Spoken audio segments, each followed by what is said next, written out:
But yeah, take two. Good morning, good afternoon, good evening, good night. My name is Zach, and welcome back to the Silent Station. I swear to God, I gotta remember to test audio next time so I don't waste 7 minutes ranting while on mute. But anyways, welcome back, as I said, to the Silent Station, and, well, Merry Christmas and Happy New Year's if you're watching this around now. If not, I hope you're having a good day. But let me tell you something.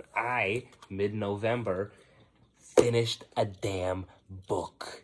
Yes, that is right. The Storm Thieves. That's something I've been working on for the past year. 180 pages, 77,000 words. I did it.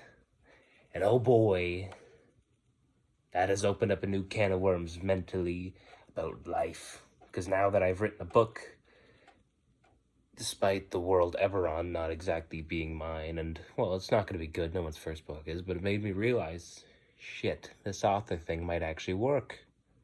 Imagine that. Pursuing your dreams. It's almost like I died and went to heaven. But needless to say, there's a little bit to talk about since the last time. You might notice I'm not in my dorm, I'm back in my basement. But there's been some rearranging, so the old piano spot is taken. But that doesn't matter, there's going to be a quick one if I can make it. And because Lord knows it's almost midnight and I'm tired. But that doesn't matter. So it does matter, we gotta talk. Because let me tell you, when I finished that book, I showed it off the Writers Guild. I remember I was saying, being an author would be great. And I gotta tell you about this exchange I had.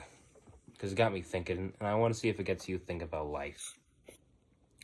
So this one girl, she asked me, I can't remember the exact topic, so I'm going to just paraphrase it, but you'll get the point. She asked me, do you think you could be an author for the rest of your life and spend every day practically writing? And I looked at her and I said, if being famous sounds like no real problem to me. I consciously answered completely wrong because my brain did that, but then she says, no, I mean, sit down every day, 5 days a week, 6 days a week, and write. That's your life. That's your job. And I looked at her, and for some reason, I guess I had forgotten free will was a thing. I can go smoke meth or whatever I want, but that thought never occurred to me. I don't have to. I'm going to university for all this. I'm living a very structured life at this point. And I can just go do stuff. And I say to her, abso-friggin-lutely.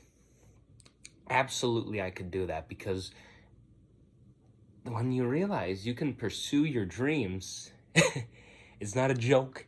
It's not some delusion, some hallucination, but it could actually be a reality. You're like, whoo, snap.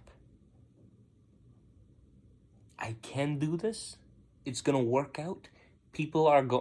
I'm going to make money and not die and have a good life, and I can do what I want, and I can do what I want. Like, that was unbelievable to me. Like, think about it. You live probably a very structured life. If you were to say, I don't know, if I were to suggest to you spending the next 40 years of your life doing something that you'd want to do, but, never thought of, it's unbelievable. I'd make my parents so disappointed by not going into business. Though, my dad is reading this one, so maybe he'd like more reading material. But it's a bit annoying when he asks questions, like, read the book. You know those people who ask questions about movies when you're all watching it for the first time, like, but yeah, I'm getting off topic. But then another weird thing happened after writing a book, and if you guys have ever done some big accomplishment, something that took a good amount of time to put into to get a result, and now the result's sitting in front of you, and you're like, I did that. And you start prioritizing your one goal, or your one time spending thing, your one responsibility, you could almost call it, of writing. And now, for me it was writing, it was just a responsibility. But then you start under prioritizing everything else. And that's when I also realized life is made up of a bunch of goals. Like, sure, I can put all my time into writing a novel and then get a result out of that. But because of that, well, I let up in my nightly exercise routines. I may have let my grades, I may have just gotten lazy and only gotten 80s when let me tell you, first year uni work is light. But I definitely slacked there because I was focused on this. I could have probably met more people at that time. I could have eaten better. And it made me realize a lot more that I have to actually learn how to balance out my life. Now, maybe someone watching this video is 35 and they know everything about, how hard it is to keep your life in check. But hey, I'm just fresh 18-year-old just realizing, hey, life's kind of funny.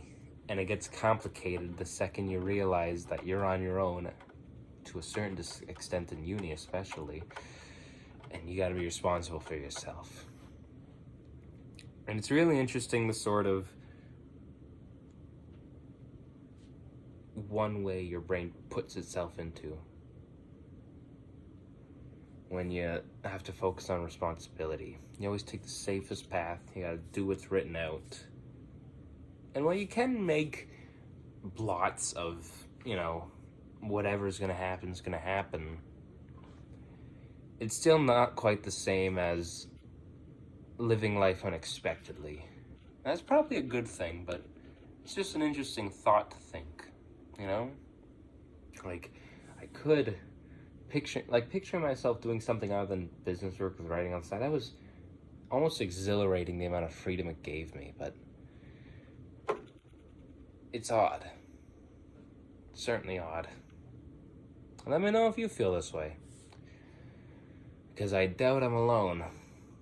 At 8 billion people, surely there's got to be another weirdo like me. Shout out autism. Shout out the autists. You guys know what I'm thinking.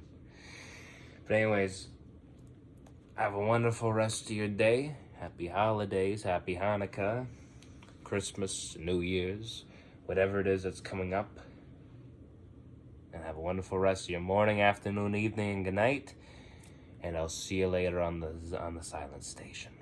Toodaloo.